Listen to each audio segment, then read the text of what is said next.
สบายดีท่านผู้ชมเนาะท่านผู้ชมเคยเห็นบ่เขาเฮ็ดเฮือนมันต้นนะ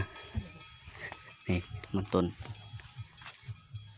นที่เขาเจ้ามาขายเนี่ยเนาะขายให้บริษัทนี่เขาเจ้าปลูกอยู่ในเฮือนเพราะเขาเฮ็ดเฮือนมันต้นเด้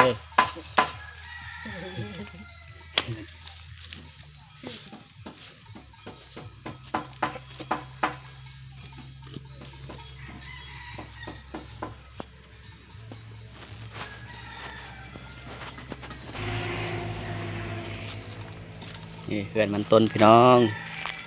เฮือนมันต้นนี่เห็นบ่บ่เชื่อนี่เห็นบ่นี่มันต้นน้ำ